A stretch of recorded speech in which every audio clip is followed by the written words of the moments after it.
தேர்தல். இது ரொம்ப தேசிய முக்கியத்துவம் அந்த பிரச்சனையா? ஆமாம். யாருக்கு லாபம், யாருக்கு நஷ்டம்?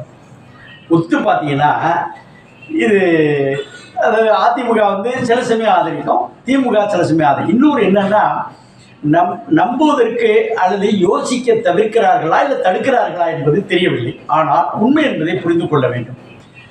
இதில் வந்து ஒரு தேர்தலுக்குமே சில 1000 கோடிகள், 2000 கோடிங்கிறாங்க, 3000 கோடிங்கிறாங்க. ஓகே, பணம், தேர்தல் அலுவலர், அந்த எக்யூப்மெண்ட்ஸு, அடுத்து டிரான்ஸ்போர்ட்டு, எல்லா விஷயத்தையும் சேர்த்து வருகிறது. இது தவிர அந்த தேர்தல் திருவிழா நடக்கக்கூடிய அந்த 50 நாட்கள், கிட்டத்தட்ட 2 மாதம், 3 மாதமாக கூட எந்த வேலையும் நடக்காது, கையை வைக்க மாட்டாங்க. எப்போ பொது தேர்தலுக்கு, இப்போ இடைத்தேர்தலுக்கு என்ன நடக்குதுன்னாக்கா, ஒரு இடைத்தேர்தல் ஒரு இடத்துல நடக்குதுன்னு வச்சுக்க, அமைச்சர்லாம் தெருவுக்கு தெருவு இருப்பாங்க. சென்னையில் நடந்துச்சு, எல்லா அமைச்சர்களும் 2 தெருவுக்கு அலாட் பண்ணி போயிட்டுருவாங்க.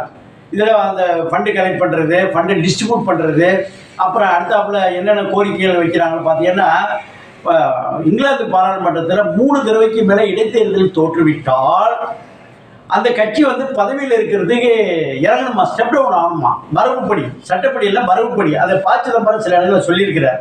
ஐயா, அதை விட்டுருங்க. அதுபோல் இந்த இடைத்தேர்தல் வரும்பொழுது இருக்குது இது. அதனால் வந்து இப்போ நாடாளுமன்ற தேர்தல், இந்த சட்டமன்ற தேர்தல், உள்ளாட்சி அமைப்புகளுக்கு உள்ள தேர்தல் கூட ஒன்றா வரணுங்கிற 2ஆக பிரித்து பண்ணணும். கோவிந்த் நம்ம பழைய முன்னாள் அந்த ஜனாதிபதி சொல்லியிருக்காங்க. ஆனால் இப்பொழுது அந்த உள்ளாட்சி தேர்தலையும் ஒன்றாக செய்ய வேண்டும். அப்போ தான் வந்து அந்த செலவு தேர்தலில் வந்து முடிஞ்சு போச்சா மற்ற வேலையை பார்க்கலாம்ல. 5 வருஷத்துக்கு. ஐயா, இடையில வந்து மந்திரி சபை கவிழ்ந்து விட்டது, என்ன செய்யலாம்? அந்த காத்திருப்பார்கள், ஒரு குறிப்பிட்ட கால வரையும் காத்திருப்பார்கள். எப்பா இது போச்சுன்னா வர முடியாது. இது 67 வரலையும் எல்லாமே ஒன்றா இருந்துச்சு. அதனால இது நடத்த முடியாத ஒரு கதைங்கிற மாதிரி சொல்ல வேண்டியதில்லை. ஏன்னா ஒரு தடவை மந்திரி சபை டிசால்வ் பண்ணதுனால கலைந்து விட்டது அல்லது கலைக்கப்பட்டு விட்டது. சட்டம் ஒழுங்கோ வேறு எந்த பிரச்சனைகள், சட்டசபையை முடக்கி வைப்பார்கள், சேர்ந்து விட்டது. இப்போ என்ன பண்ணலாம்? ஒன்றும் இல்லை, அழகாக என்ன பண்ணுவாங்கன்னா, எல்லா இதுகளும் இப்போ உதாரணமாக வச்சுக்கோங்க, நம்ம தமிழ்நாட்டில் 2026 தேர்தல் வந்து இதாக வருது, இது ரெகுலர் தேர்தல் வருது. இந்த நாடாளுமன்ற தேர்தல் 2029 வருது. ஐயா, 2029 யாரோ ஜெயித்து விட்டார்கள். 2029 வரக்கூடிய தேர்தல் என்னன்னா, அடுத்து 2029 ப்ளஸ் ஒரு 5 போட்டால் 2034 வரையிலும் இடையில வந்து டிசால்வ் ஆகிவிட்டால் மீது இருக்கக்கூடிய காலங்கள் தான் அதை வைப்பாங்க. உதாரணமாக இப்போ ராஜ்யசபா எம்பியில் வந்து யாராவது ரிசைன் பண்ணிட்டாங்கன்னு வச்சுக்க, அந்த ராஜ்யசபா எம்பியில் உள்ள மிச்ச பீரியடுக்கு பாருங்கள், புதிதாக தேர்ந்தெடுக்கப்படுவோர் அங்கே தான் கொண்டு போவாங்க. இப்போ சொல்லுங்கள், யார் தோத்தாயினா யார் ஜெயிச்சானா இது வந்துவிடும். ஐயா, ஒரு சுயேட்சை இருக்கிறாருங்க, சுயேட்சை இருக்கிறவர் அந்த எம்எல்ஏ இறந்து விடுகிறார், இல்லை கட்சியை ஏதோ சுயேட்சை இல்லை, ரெகுலர் எம்எல்ஏ இறந்து விடுகிறார், ஒரு கட்சியில் இறந்து விடுகிறார். அப்போது அந்த கட்சிக்காக தான் ஓட்டு போட்டாங்க.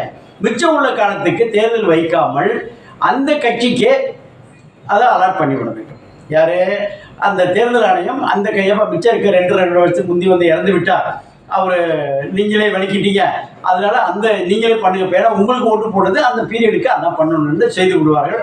அந்த கட்சியின் செயற்குழுவோ பொதுக்குழுவோ தலைமை வந்து யார் அறிவிக்கிறதோ அவர் தான் நோ எலெக்ஷன். ஏன்னா குறைஞ்சது ஒரு 50 கோடி ரூபா 100 கோடி ரூபா ஆகுதுங்க. எல்லாம் அண்மையில் அண்ணன் செந்தில் பாலாஜி வந்துட்டார், கொண்டு போய் 2 மாடலில், ஒன்று வந்து அந்த இதில் மதுரை அழகிரி அண்ணனுடைய அந்த தேர்தல் ஸ்டைல் ஒன்று இருந்துச்சு, திருமங்கல ஸ்டைலு. இவர் நம்ம கொண்டு போய், நம்ம செந்தில் பாலாஜி கொண்டு போய் என்ன பண்ணிட்டாருன்னா, அந்த ஈரோட்டில் கொண்டு போய் அடைச்சி வச்சு வேலைக்கு போகிறவங்களாம் இங்கே வாங்கப்பா எல்லாம் உட்காந்து, என்ன மெனு வேறு கேட்பாங்க. காலையில் உங்களுக்கு என்னப்பா வேணும்? எனக்கு ஆட்டுக்கால் பாயா. உனக்கு என்னப்பா வேணும்? இடியப்பம் பாயா. உனக்கு என்னப்பா வேணும்? பரோட்டா வேணும். காலையில். மத்தியானத்துக்கு என்ன வேணும்? எனக்கு கோழி பிரியாணி, ஆட்டு பிரியாணி, என்னென்ன பிரியாணின்னு சொல்லிவிடுவோம். சாயங்காலம் ஓட்டு கேட்க எதிர்கட்சிக்காரன் போனால உள்ளே உட்கார வச்ச ஆளுங்க தானே போய் ஓட்டு கேட்க முடியும், பிடிச்சி வந்து வச்சுக்கிட்டு பண்ணாங்க. இது 2 மெத்தடு. இது இடைத்தேர்தல் என்பதால் தானே எல்லாம் நடக்கும் போது ஆளுங்கட்சி தான் ஜெயிக்க என்பதை விட எந்த கட்சி, இப்போ காங்கிரஸ்லாம் ஜெயிச்ச பல தொகுதிகளை இவங்களே கேட்டாங்க, கம்யூனிஸ்டுகள் ஜெயிச்சிருக்கோம், ஏப்பா நீங்கள் வந்து ஈடு கொடுக்க முடியாதுன்னு. இப்போ அந்த கட்சிக்கு யார் ஒதுக்கீடு செய்யப்பட்டு இருக்கிறார்களோ அதை செய்யலாம்ல ஒன்று. அந்த பீரியடு முடிஞ்சு போனது ஒரு டவுட் வரும். அந்த பீரியடு முடிகிற மேட்டர் என்னாச்சு, இதாகிடுச்சு. அந்த பீரியடு முடிகிறதுக்கு இடையில என்ன பண்ணால் இப்படி தான் தொந்தரவு எல்லா இடத்துலையும் நடக்குது. நம்ம என்ன பண்ண முடியும்? அதனால அந்த ஜென்மங்கள் எதை நம்ம தெரிந்து போகிறதுல பார்த்துக்கலாம். அப்போ என்ன செய்கிறாங்கன்னா, அந்த ஆளுங்கட்சி வந்து விட்டு போச்சுன்னு வச்சிங்க, சுயேட்சை எம்எல்ஏ வர்றாரு, சுயேட்சை எம்பிஏ வருகிறார். என்னவென்றால் அரசு பணியில் இறந்து விட்டால் அந்த குடும்பத்தில் வந்து யாராவது ஒருவரை அந்த குடும்பத்தை ஸ்பான்சர் பண்ணணும்னு சொல்கிறாங்க. இதுதான் அங்கே இருக்கிறது. இப்போ இதனால் யாருக்கு, மோடிக்கு மட்டுமா? எல்லாத்தை விட பெரிய பயன் வந்து நம்ம காங்கிரஸ் ராகுல் காந்திக்கு தாங்க இருக்கு. ஏன்னா அந்த நேரு குடும்பம், அந்த குடும்பம், இந்த குடும்பம்னு சொல்லிட்டு இருப்பாங்க. அதனால இது யாருக்கும் எந்த பயனற்ற விஷயம் இல்லை, எல்லாருக்கும் பயன்படக்கூடிய விஷயங்கள் தான். இப்போ தெரிஞ்சு போச்சா, இடையில போனால் என்ன செய்யறது, அந்த இது சுயேட்சை போனால் என்ன செய்யறது, மந்திரி சபை கலைஞ்சா என்ன செய்யறது, இந்த 4 கிளாரிஃபிகேஷன் வந்து போச்சு. இது அரசியல் சட்டத்தில் ஏற்றணும். இது சட்டசபை வந்து பாதி சட்டசபைகள் நிறைவேற்றணுமா, பாதிக்கு மேலே பாஜக சட்டசபைகள் இருக்கின்றன, அது ஈஸி முடிச்சிடலாம். அந்த யூனியன் பிரதேசங்களில் சட்டசபையோட கூடியது அதுவும் செய்ய வேண்டியிருக்குமா, அதுவும் ஈஸி தான். இப்போ என்ன பிரச்சனை, இப்போ வரப்போகிற நாடாளுமன்ற கூட்டத்தொடரில் இதை அறிமுகப்படுத்த போகிறாங்க. எல்லாம் ரெடி ஆகிடுவா, எதுக்கு போய் அது செய்யக்கூடாது, சர்வாதிகாரம் எங்கே வரும்போது, எங்கே வந்தாலும் இப்போ இலங்கையில் நடந்துச்சு, அதில் வந்து இன்னும் அதிபர் முறை வந்தால் ஒன்றும் தப்பு இல்லையே.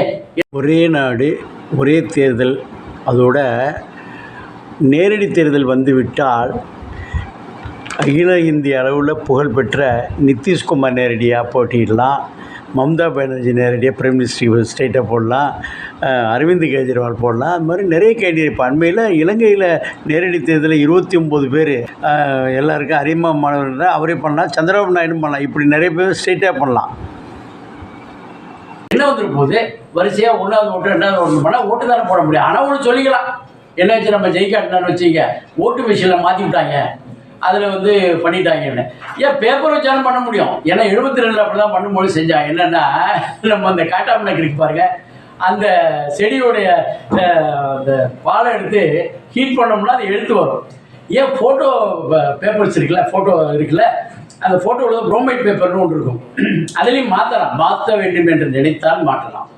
அதனால் எனக்கு இதில் ஊற்றுறதுனால, ஓட்டில் வந்து சீட்டில் ஊற்றுறதுனால ஜெயிக்கலாம், இதில் அந்த மெஷினில் போனதுனால திருடுபட்டு பண்ணலாம். அது மாட்டிக்கிட்டா அப்புறம் இப்போ என்ன செய்வீங்கிற மாதிரி ஒரு நிலைப்பாடு வந்துவிடும். அதனால் எல்லாத்துலேயும் எல்லாம் இருக்கு. அதனால் நம்ம வந்து நிறைய விஷயங்கள் நம்ம வந்து ஒதுக்கி தள்ளாமல் அது உள்ளதை ஆராய்க்கலாம். எல்லா கட்சிக்கும் பயன் இருக்கு. இதை பற்றி மேலும் உங்களுக்கு என்னென்னா, நிறைய இந்த சப்ஸ்கிரைப் பண்ணுங்க. சப்ஸ்கிரைப் என்பது சந்தாதாரர். நம்மளுடைய நிகழ்ச்சியில் அனைத்தும் உங்களுக்கு நேரடியாக வந்துடும். அந்த டயத்துக்கு வந்து பிரீமியர் வந்தால் கூட வந்துடும். நம்ம நிறைய விஷயங்கள் தேடி கொடுக்குறோம். இது நம்ம சொல்லக்கூடிய விஷயங்கள் நிறைய பேருக்கு தெரியாது, இல்லை எடுப்பதற்கு சங்கோஜம். இந்த நடிகை அங்கே போனாப்புல, அது ஈஸியில் இந்த நடிகர் போய் இந்நேரம் வச்சுருக்காப்புல, இப்போ எல்லாம் ஜெயரவி பிரச்சனை ஓடிட்டு இருக்கு போல இருக்குது. அது மாதிரி ஒன்றும் பண்ணுறதுக்கு பதிலாக ஒரு அறிவுபூர்வமாக அதெல்லாம் எங்களுக்கு இருக்குது, நாங்கள் ஒரு வரிடியூவில் அதான் டிவியில் பார்த்துடுறோமே அப்படின்னா, ஆஃபீஸில் இருக்கப்போ வெளில போகிறப்ப இருக்காதுல, இதை முடிஞ்சால் பார்த்து வச்சுங்க. உங்களுக்கு என்ன தேவையோ நீங்கள் வந்து சப்ஸ்கிரைப் பண்ணுங்கள், ஆல் பட்டன் அமுக்குங்க, பெல் பட்டனை அமுக்குங்க, ஃபார்வர்டும் பண்ணுங்கள்.